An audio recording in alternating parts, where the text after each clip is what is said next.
Calm down before you stress up the groove. The energy a little different when the blessings accrue. Hey, who you talking to? Just know I ain't no regular fool. Could be anything in the world, but I can never be you. Don't you, ooh.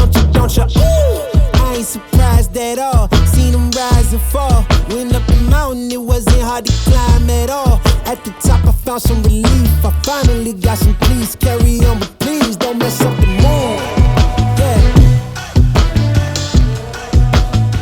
Welcome to Time Out, powered by Evo 3 Sports. We are your hosts, Mark Thomas. And I'm Mike Houlihan. We are the co-founders of Evo 3 Sports, a multimedia platform acting as a headquarters for coaches and athletes to share knowledge, network, and support athletic communities. Go to evo3sports.com to sign up for our monthly newsletter, Coaches Meeting. Also, check out our previous quick clips for coaching advice, and sign up for our upcoming coaching and educational events for athletes as well.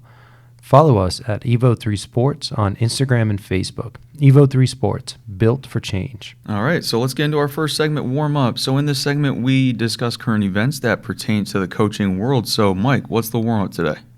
Today, I really want to talk about the idea of knowing your team and being able to kind of know that so you can build around the idea of statistics and numbers and team goals with it. So I really want to dive into that aspect. Okay.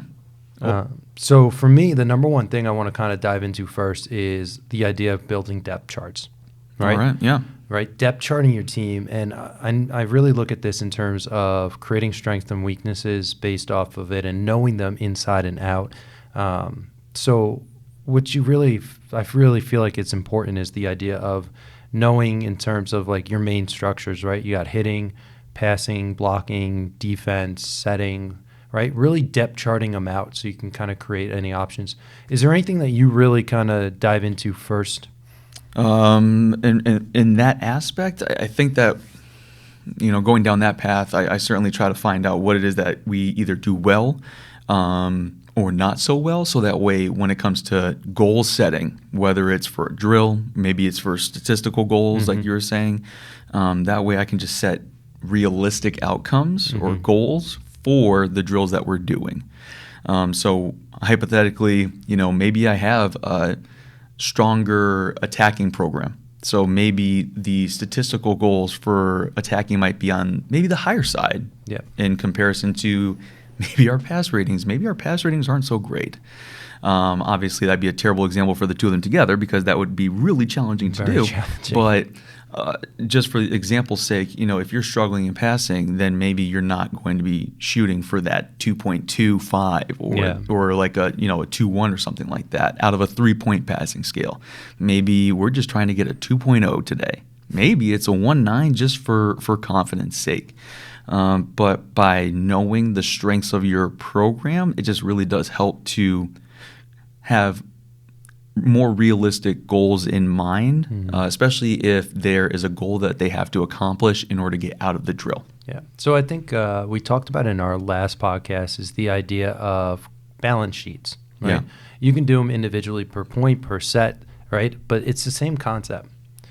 If you're going to drive statistics in terms of giving your players benchmarks or purposes and goals within each kind of section of the game, it's important to figure out, again, like you said, what are the strengths, right? So we got hitting, setting, passing, defense, serving, and blocking, right? So essentially you almost have to create your best two, your middle neutrals, and your worst twos, and then build around that. So if you understand the idea of balance sheet, like essentially like we talked about, I think last time, is the idea of if you're not going to side out at 60% with a hitting efficiency of 300 as a team, what do you have to do? You have to essentially create more digs opportunities, which allow you to keep the ball in play, and you have to not make errors, so hopefully they make errors or serve really difficult, things of that nature.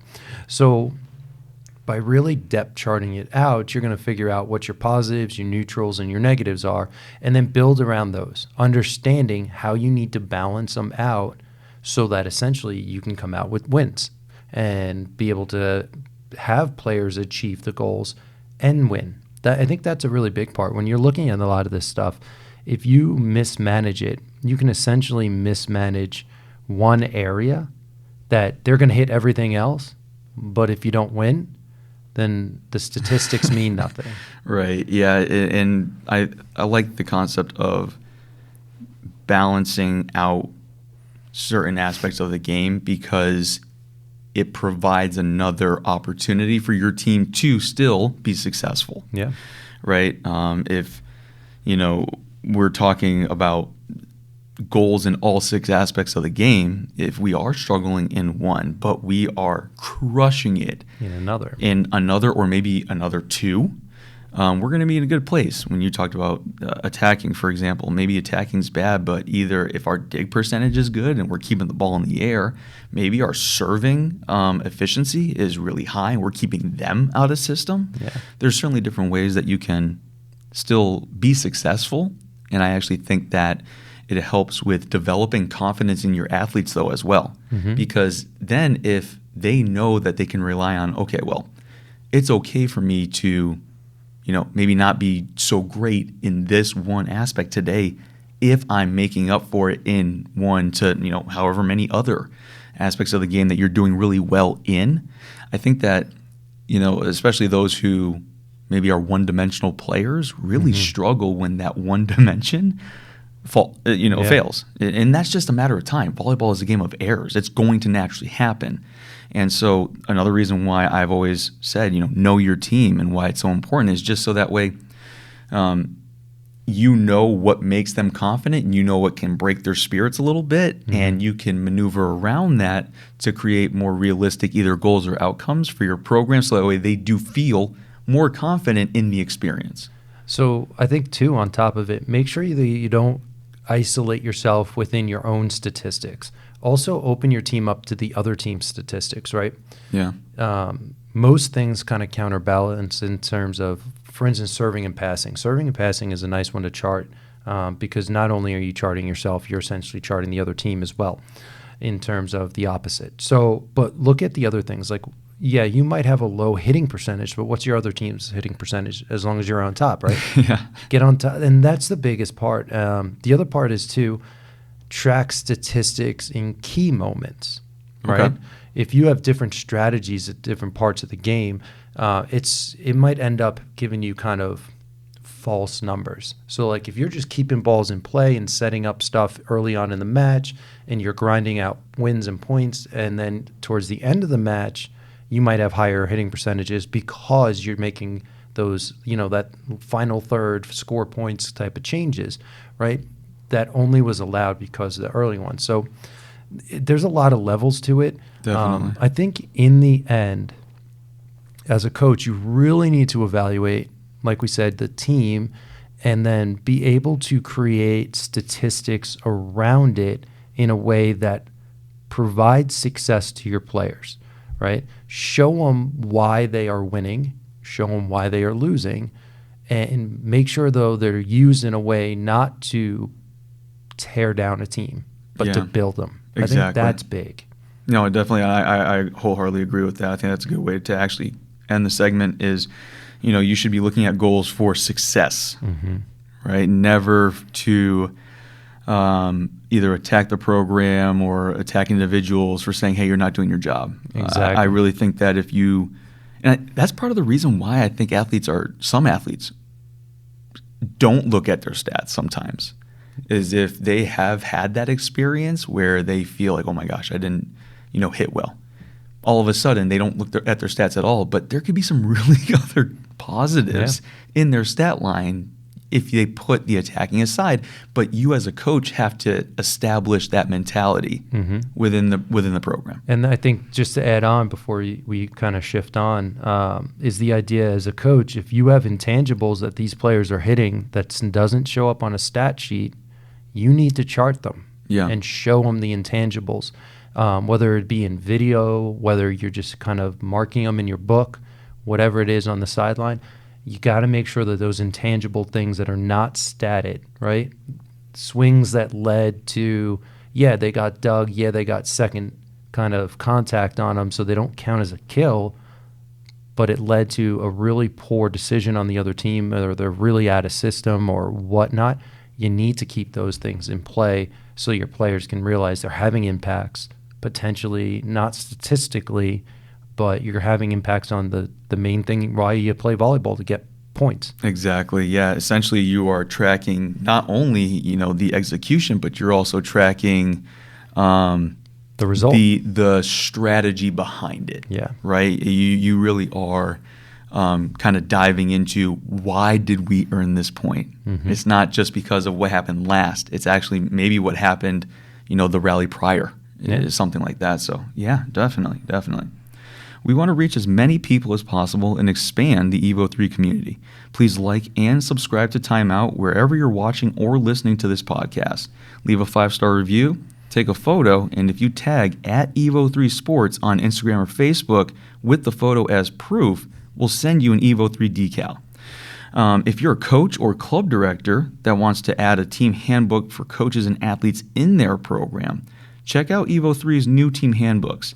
We've made stock handbooks and can actually make custom handbooks designed for up to 3 levels within a program, ranging from introductory and basic levels to elite programs. You can purchase these handbooks on our website, evo3sports.com. That's EVO, the number 3, sports.com. All right, we're going to shift into game film. As a coach, when you watch game film, you're looking to improve both yourself and your team. We named this segment Game Film as we discuss systems and concepts we have used or look to use in the future. Mark, what did you want to review this month? So for game film, we're talking about concepts, right? And one thing, since team goals essentially is the theme for the episode here, I thought we could actually dive into the importance of having separate types of goals or different types of goals. You have goals for yourself, maybe as a coach. You might have goals for your team. Your team may have goals for themselves. But why is it important to be able to have goals not only for your program, but for yourself as well, or maybe even outcomes?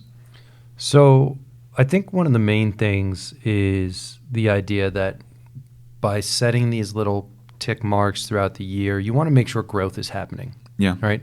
Whether it be on the court, but mostly off the court as well. That's the side that people don't do it, whether it be educationally or mentorships or whatnot. They don't really have these little tick marks that they kind of look to on a day-to-day basis. I think that's important. I think to take ownership and do self-goals is huge, right? You have to take ownership of them. I think as a program, you can give people goals, or you can give your assistant, these are your goals, right? But you got to have a two-way impact in terms of it. They have to agree with it. So allow some kind of flexibility to create your own goals and let others create their own goals as well. And then kind of just get on the same page and maybe reshape them with them or kind of adjust them with them. I think it's important, like you said, in 3 different facets, essentially in your career, both on and off the court, and maybe even your personal life, you have to have these as well. What are some things you kind of look at? Well, if we're talking about from a self-goal perspective, I tend to have a few things that I try to do professionally and personally, right? So professionally, maybe it's I want our certain stats to improve, and this is based off of what I'm already seeing, right? I'm not going in before preseason with goals that are statistically based. Yeah. That would probably be more so maybe the cultural side of it. So I want to establish maybe a certain type of culture. Maybe I define that in a theme or one word, but I tend to naturally have a team goal that is culturally based. So for example, for our program, it was really important that the upperclassmen supported the freshman and sophomore class a little bit more. I didn't create that goal. That was just through common conversation with the athletes in my program, biweekly conversations and things that they said would help the team. And so I took that and I ran with it. And I said, okay, well, upperclassmen last year, this was a big emphasis for you. And the entire year we actually talked about for the upcoming year, how are we going to do that? And so because there was so much prep put into that, it was only natural for me to have that be part of our cultural goals that I have behind the scenes for the team. They don't know that I have this goal for them. I think through our culture building meetings, I think through one-on-one conversations, they'll start to understand that. But because that was something that we worked on for so long in the past, it was, all right, well, that should be a goal for us. If you're a team that struggles passing, you need to have a goal for that team to get better. If we're just saying, hey, we have to improve passing, so, awesome. But if you don't have a small, I guess like a gradual goal working towards that, I think that you're kind of disguising or staying away from your weaknesses, which are only going to make it that much more challenging to be successful in the future. So, what about you? Well, I guess what are a couple different ways that you kind of look at it, maybe either individually or maybe even for your staff? So staff-wise, I think it's really important. Individually, I think I have my goals kind of reciprocate year in and year out, and it's about hitting growth in terms of myself and being able to kind of collaborate with other people and books and kind of grow on that side. More though, I want to kind of bring kind of reference to is your rest, right? And your ability as a coach to take that time with your family and kind of meet that kind of important factor. But most of all, I want to kind of update in terms of staff, right? And this is in general, staff and athletes. As a coach, it's extremely important to be on the same page, understand what other people's goals are individually. That's huge because as a coach, your ideas as a head coach, if you are, or an assistant coach, it's all about trickling essentially down and helping and aiding with people. So as a head coach, you're responsible to help your assistants as well as your players reach their goals, right? Assistant coaches, it's very important that you help your team that you're kind of assistant coaching on and your head coach reach their goals, right? It's this investment that you're making in each other that's extremely important. So for you as a coach, you need to meet with people and figure out what are their goals, right? Assistant coaches particularly, right? Is your goal to be a head coach? Is your goal to be a head coach at which level, right? What do you want at the end of this? What is your purpose of doing? Why are you volunteer? I mean, it's coaching. You're not making a ton of money at any level compared to what you have to do work-wise. Yeah. So what is your end goal here? Is it to help build relationships? Is it to grow as a coach? Is it to, stay in the sport of volleyball in some sense? There's a lot of different ways that people approach it and what their ending and their outcome is. And what you have to do as an individual is help people understand, yes, this is my goal. I want to be this, or this. Help them achieve it and help them kind of reshape them to create timelines and push them towards it. I think that's really, really important. Yeah, so the reason why I find having your assistant coaches or your coaching staff establishing goals, I find that it's so important because of what you can learn out of it, right? So I will consistently with my staff talk about, what are your goals? Like you were just saying, and what you're learning is one, what motivates them. So that way now you know how you can actually help utilize them in a manner that they feel they are actually affecting the program. I've had assistants in the past, and I think my biggest fear is always like them walking away feeling like they didn't get something out of it. And so the importance for my staff to not only have goals, but to put them out there is so that way I know that I'm helping them fulfill that experience, right? I want them to come into the gym excited to be in the gym every day, because if they're excited to be in the gym every day, then you're going to get that much more out of them, right? And so if I know what their goals are, I can put them in certain aspects where they can either be working on that, or maybe it's just like doing something that they really enjoy, so that way I am getting that more positive environment out of them. For myself, I think it's really important that I have goals for myself just to kind of set a certain tone. Yeah. It helps keep me on track, and that's always something that I think anyone as a coach can naturally get caught up in so many different aspects of what's going on. You are taking care of athletes. You're making sure that they're okay. You're training them to be better. You are either scheduling or somehow preparing a travel schedule for going to different places. So, you're a travel agent at the same time. Yeah. So if you don't have certain goals established for yourself, it makes that coaching world feel so broad. At least for me, it makes me feel that way. But if I have certain goals in certain aspects, then the importance of that it really does help to keep me on track. Yeah. No, I think that's important. I think every program needs to work on the way that they are shifting into that kind of conversation and kind of running with it. Definitely. All right. So, do you have a product or business that benefits athletes or coaches? Maybe upcoming camps, tryouts, or tournaments you want to spread the word about? Advertise them here on Timeout. Evo 3 Sports is offering sponsorship and advertising opportunities on our podcast. If you want to expand your business's reach, email volleyball@evo3sports.com to discuss Timeout marketing options. Again, that's volleyball@evo3sports.com. Email us today and boost your presence in athletic communities. All right. Moving on to Talking Shop.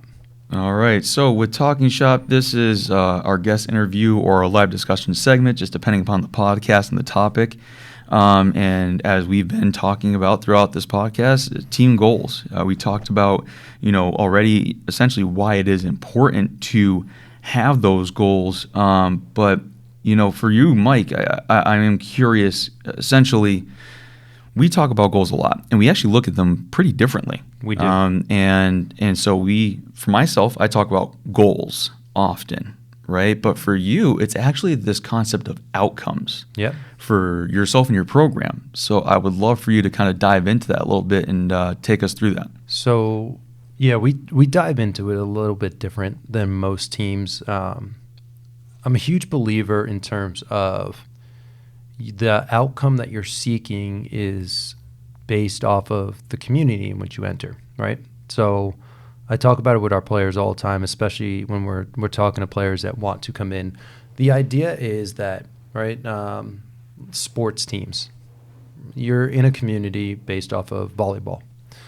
It's important, obviously, to know that, because when you step on into that community, obviously, I think if you take sports at the basic level, it's about getting wins and winning championships, right? That's the basic level, right? What you do elsewise with your community, your culture, your ideas, and growth mindset, that's different. But the community based off of a sport is meant to win. Yeah. Academically, right? You walk into, based off of let's say you're going to college, and you go in with the idea that you're going to be a bio major, right? You walk in on the first day, everyone around you at your essentially your orientation, right? They're all sitting there. Which one of them are going to be like, you know what? I don't think I'm going to have success here, right? No one, right? The outcome was kind of developed around the community. Your idea, you made the decision to go on a volleyball team. You made the decision to essentially go to college. And so your drive is already defined based off of the community that you're in. So for us, we don't really dive into it that much, right? I don't know an athlete, whether they're on my team or not, that really doesn't want to win or want to succeed or want to win championships, right? So what we do is we really kind of just hone in on these micro goals or the process, right? We surround the idea around being process-driven and honing in on that process in a way that you're going to evaluate it daily to make sure you understand what's working, what's not working. So don't get me wrong. We understand, essentially, if you want to define it as the goal of winning a championship, we understand what it takes, right? Yeah. Last one, we talked heavily about statistics. I know what it takes to win. My players understand what it takes to win. But for us, that's not focus points.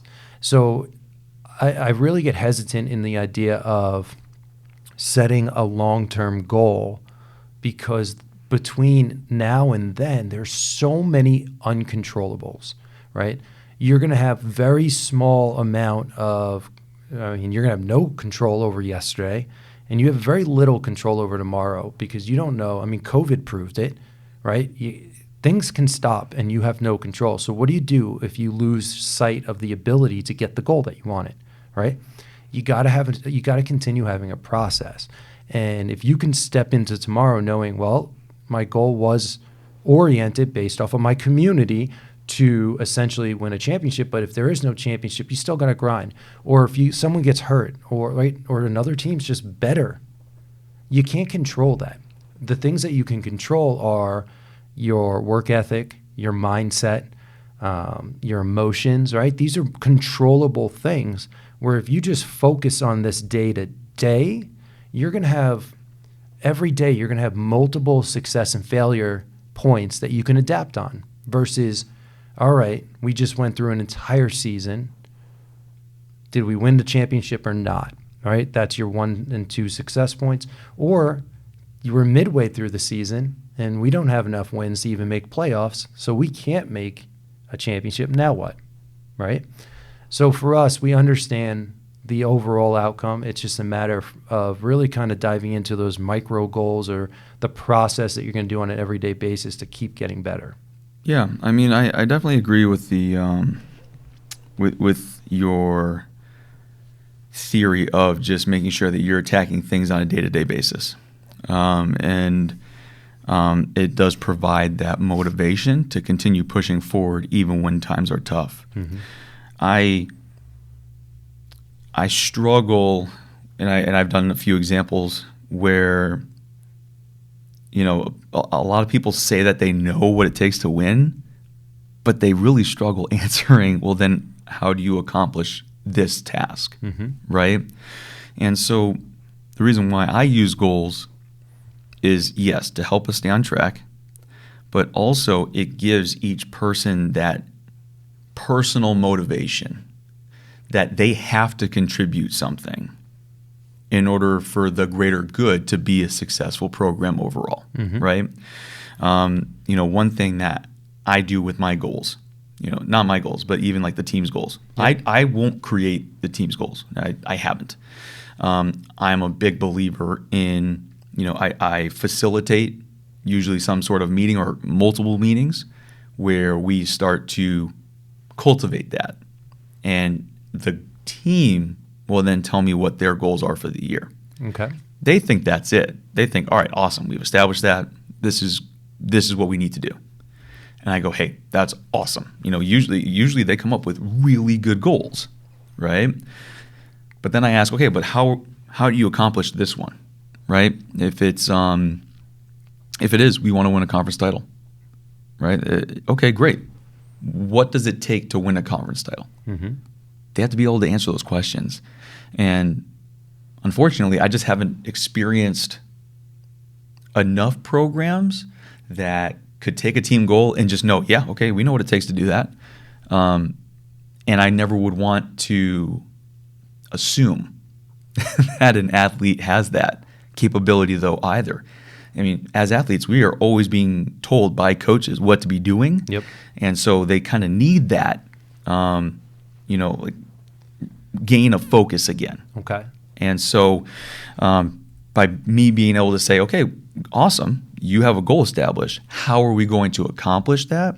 When they answer those questions, essentially what we are creating is our goal game plan, right? It's how we are actually going to be attacking these things. And then if we are checking them off, we know we're going to be successful.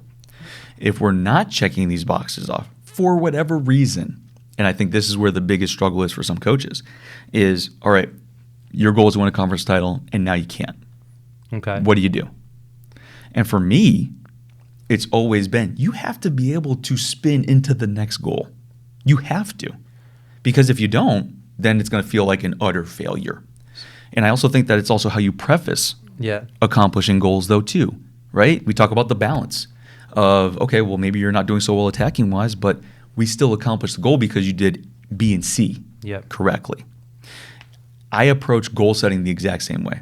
You know, when I facilitate it, I say, okay, these are our goals for the year, but they will change.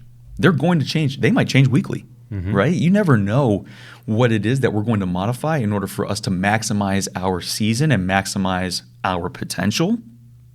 And so I know this has been a challenge for other coaches, but for myself, I found it part of the goal-setting process for yourself. You're not going to accomplish every single goal. You're just not. What about when you over-accomplish? Then it's time to set a new goal immediately. So, and I think that's my point, right? So the reason we don't focus on it is because you don't know what you're capable of until you get to that point, right? Okay. Because you could be capable of winning a national championship and then an injury happens, right? So you're refocusing goals. That's okay. That's another way to look at it. Or the opposite. You can say that, you essentially just won a championship and that you never, right? It's your first one ever. You never knew it. Now you could be much better than that. And you got to refocus and readjust goals. So for me, what we're doing though is now we're doing it on a day-to-day basis, right? And we're not talking about it. We're essentially looking at what we're doing today and we're checking those boxes today. And again, we have the statistics. We know they're always in the back of your head. It's a matter of, in terms of creating adaptability on a day-to-day basis, right? And being able to create your own process. So let's say you create team goals. You have no control over the person that is next to you and whether they did their job or not, right? So you're going to define your success and failure based off of your team, right? That's athletics. That's fine. So, but it's still out of your control, right? You have to be able to look and say, I succeeded in this aspect and we succeeded and I helped. So we also look at it in a way that, like academics, you can do the best you can, but if you have a professor that curves, some people are failing, regardless if they have an A or not, right? Not in your control.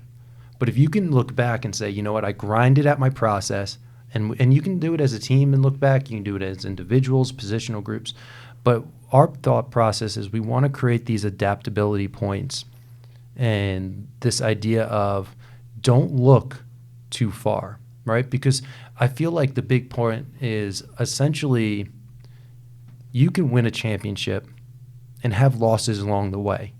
But if you kind of understate those losses, you essentially can lose it really quick, right? It can be so tight in your grasp, and then you can just lose it because you overstated those losses. Does that make sense? Yeah, I mean, it definitely comes off essentially, if you fail to accomplish a goal, it can be catastrophic if you don't approach it or handle it the right way. Exactly. And I think by taking a look at what we have and where we're at currently, we're just going to take the next step, right? All right. So every day we're going to say, all right, this is where we're at, right? It's over, it's done. Where if you just are too focused down the road versus, all right, what is it today?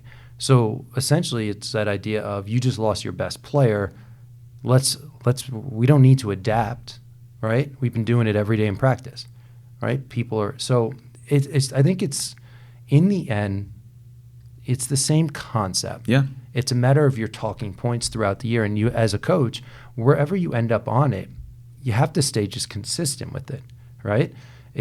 Maybe it's the Bill Belichick way, right? Next up. It's not so catastrophic. Or we're not going to look to the game 2 weeks from now. It's today. It's right now. We're focused on next week. The match is over, right? That control, it's gone. There is zero control for yesterday. It happened, right?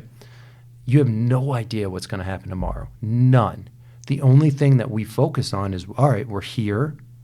Let's do it, right? And this is how we're going to do it. And we're going to do it in a way that allows your teammates to thrive, that you're going to bring a good energy to the court, right? There's essentially the idea of no days off, right? What you do today is going to determine what potential opportunities you could have tomorrow, but you can do the best you can, and it doesn't matter if X, Y, and Z is so much better because they just have a better team.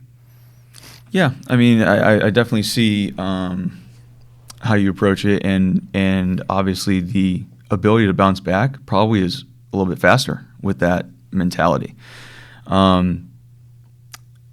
It's just really funny that I think we're, just like to your point, we are saying the same things, different approaches to it, but that just goes to show you when it comes to goal setting, how many different ways you can approach this. Yeah. Right?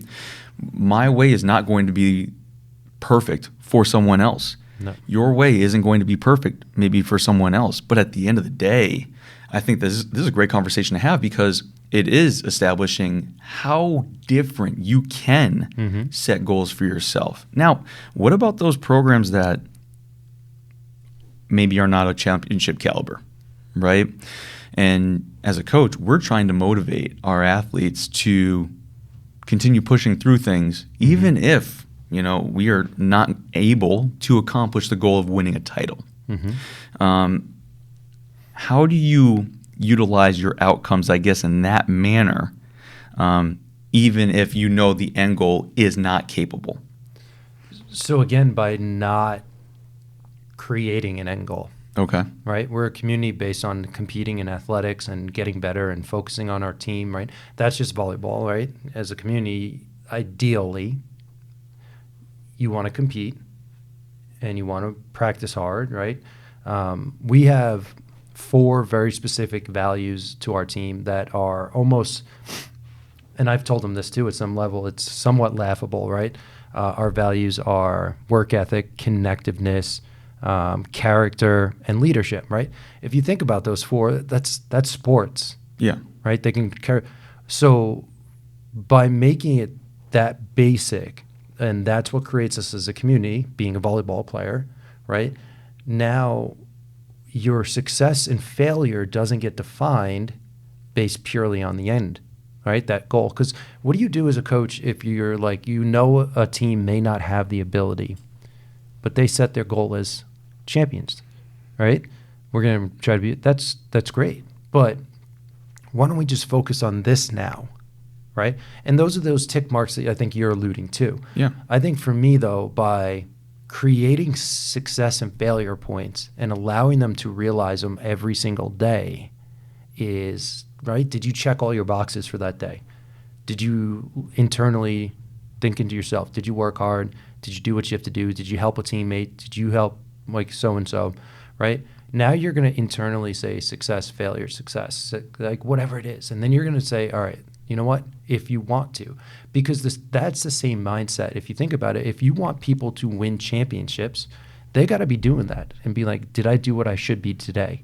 Regardless. So what I'm doing is I'm just putting that focus on them because I need them to understand what is every day driving you towards either winning or not winning. Yeah. And by putting that self-focus on it, it's essentially your debrief at the end of the day. Exactly. And that's the drive, though. That's the purpose of today, is that debrief. It's not to win tomorrow. Yeah, as coaches, we understand, and players, they understand that we're driving towards winning. But what do we didn't do now to put us in a better position? That's really the only difference. And I think, again, by not having to bring up the idea of we're going to win a championship, it's no, we're just going to do what we can today to put us in our best position tomorrow. And it's not in a way to essentially cop out of it or say, oh, well, we just didn't put, like, whatever. It's a way of just isolating the moments and understanding if I want to be in a national championship, I got to do it today, right? And I got to do it tomorrow. Not I got to win next week's game or I have to win the conference championship to NCAAs. No, it's today. Yeah. It's the only point in time that you actually have full control of is right now. Yeah, for sure. And I that's wholeheartedly true. Wholeheartedly true.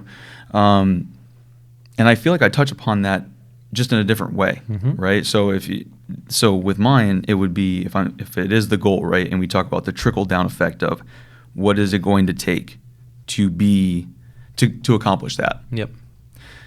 What we get to, that baseline, should be essentially what we are achieving every day. Yeah. If that makes sense. So, essentially, if it's let's say middle wants to hit 350. Okay. All right. So awesome. Take me through how you plan. excuse me, that you're going to accomplish that goal. Some answers that you may get faster transition. I've heard that one pretty often. They know they have to do it. Is it actually happening, right? That's something that we can work on every single day, though. Yeah. For me to hit better, I need to get off the net a lot faster. All right, awesome. What's the next thing? Probably a quicker swing. All right, well, how are you going to get a quicker swing?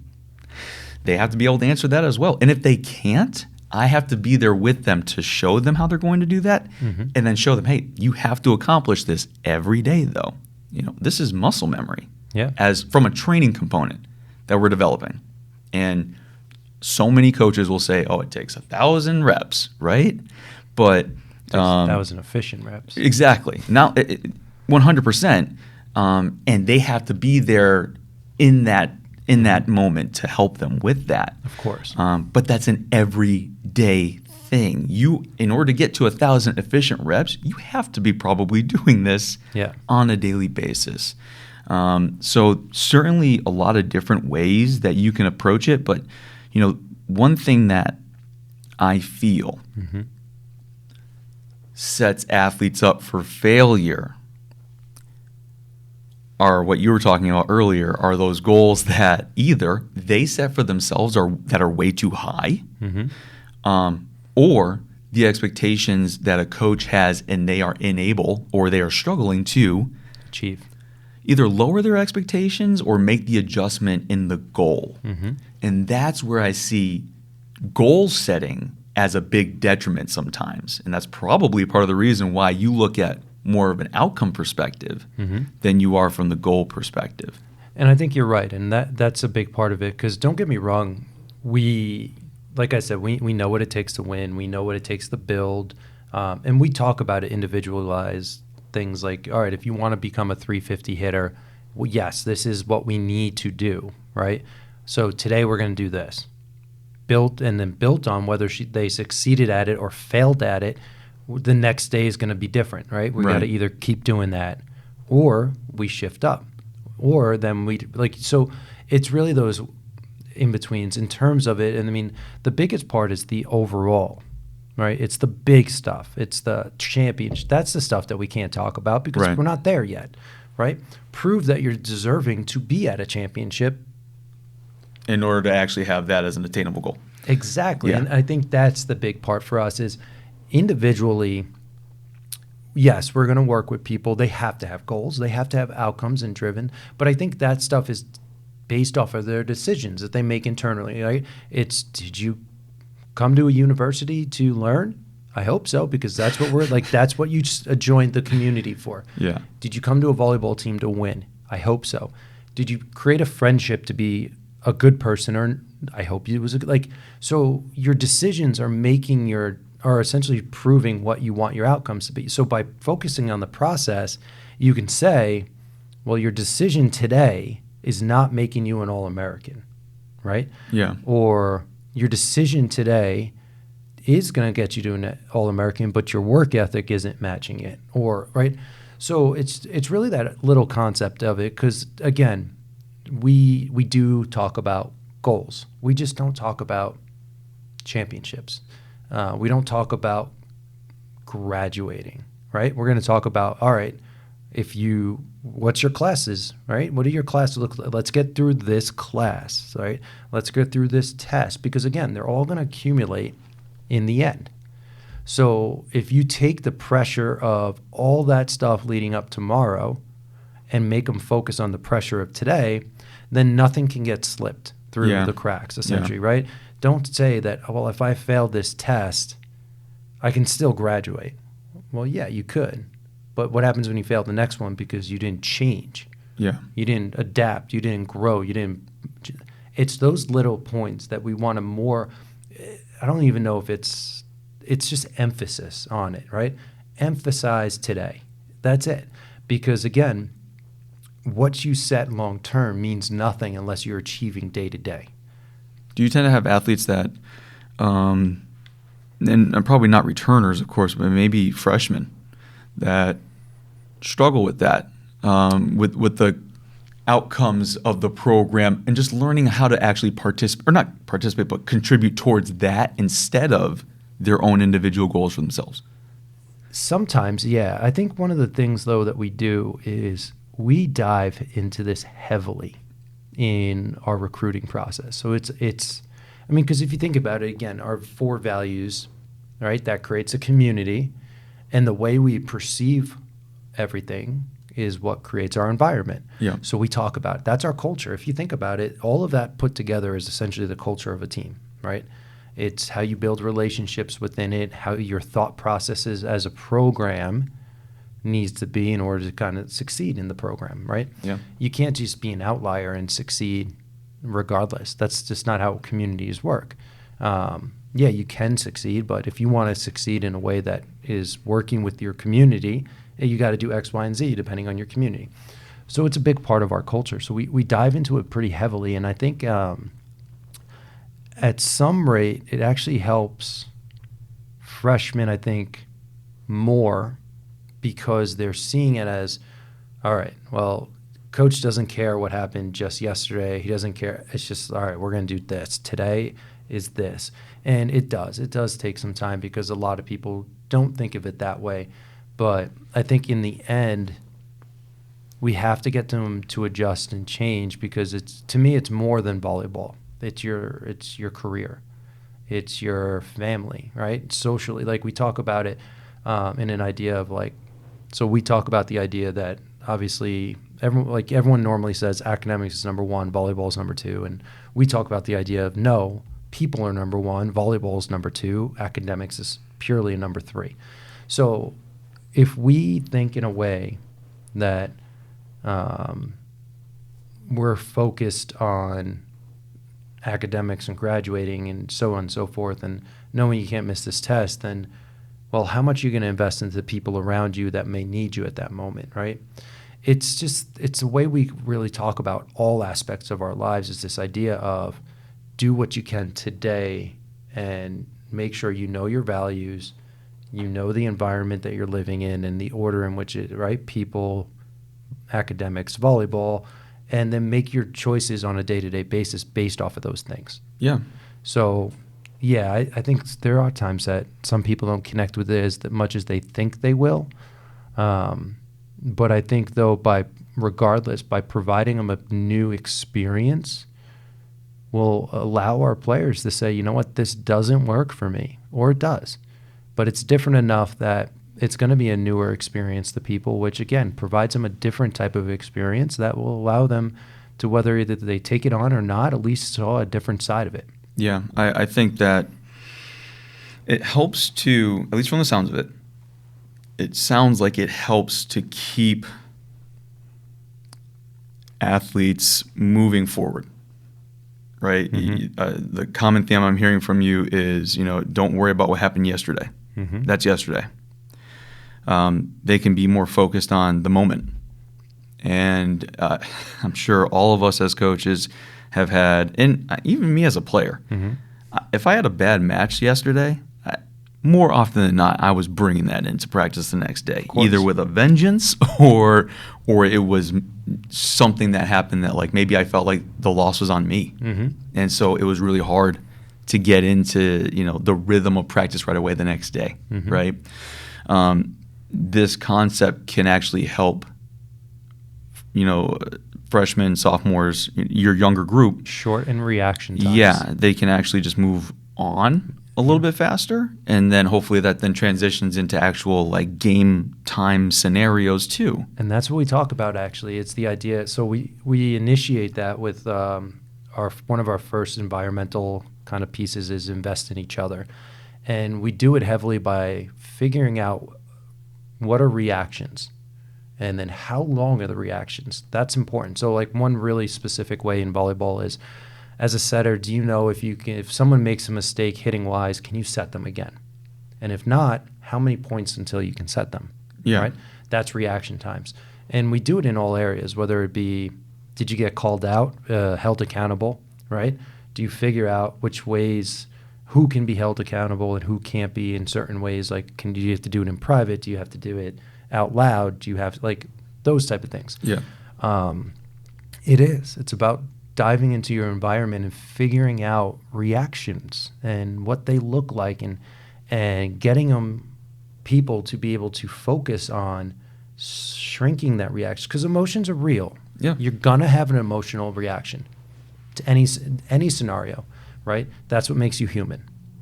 So by figuring out and finding a way to get people to shrink those reaction times is going to make them more adaptable or more able to jumping to the next thing focused. And again, reaction times based off are typically your emotions are based off of what happened or what you think's going to happen. Now, if they're uncontrollable, then you can't control those emotions, so you have to figure out what's going to happen now, and what are the 3 things that I can control: my mindset, my work ethic, and my emotions. Yeah. Yeah, for sure. I think that it does help in those facets on a much faster pace. It could. It has the potential, right? Potential. For sure, for sure. So, when it comes to this, and maybe some of the coaches out here listening to this want to look at things more from an outcome perspective rather than a goal-setting perspective, do you have any either tips or pieces of advice that you would give in that transition? I think the big thing is, for you as a coach, you have to live it. Right? Yeah. You have to be the picture of it. You have to understand of it. So like, if you're going to tell players we're not going to think about that, then you can't bring it up. That's the big thing, right? It happens so. I'm with you. I 100%. You can't just say do as I say, not as I do. Exactly. That's essentially it. So like, if you're going to say, well, that's like, we're focusing on a championship, and it's like, well, no, focus on today. And you have to really I think the biggest part is you can't just do this in volleyball, right? If you're going to have a mindset like this, you gotta transfer it over. Otherwise, you're conflicting in yourself, right? So if you're a SMART goal person, right, specific, measurable, attainable, realistic, and time-based, then live your life with SMART goals. Yeah. That's the big thing. For me, also, though, I think one of the big things is you have to realize you're setting a team mentality. Right. How people achieve it on an everyday basis, don't try to control them. You're controlling an environment. Yeah. I think that's the big part. And then what happens is your environment gets them on the same page or not. So if they want to talk individually to themselves, like, this is All-American, I want to be an All-American, I'm going to do this, I'm going to do that.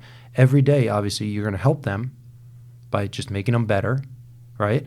But just make sure the number one thing is you understand the concept, let players understand why you're doing it, and then just live it. Just say, all right, yesterday X, Y, and Z happened. It is what it is. This is our debrief.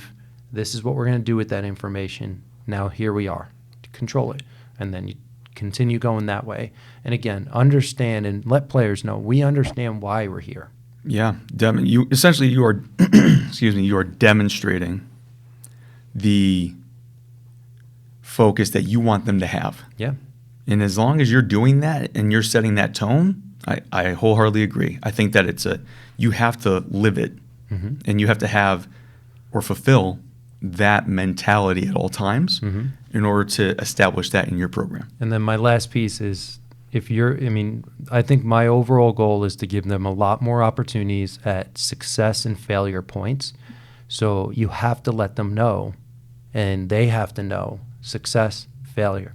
By creating all these points, they're going to be essentially more reactive, in a sense, in a positive way or a negative way. But what you have to do, though, is by providing them more success and failure points, you're also providing them internally that ability to handle success and failure points versus waiting a whole year, right, from December 1st through a national championship, ideally, right, to find out whether they're successful or failures at that one time. Yeah. Instead, they understand where they've been all year.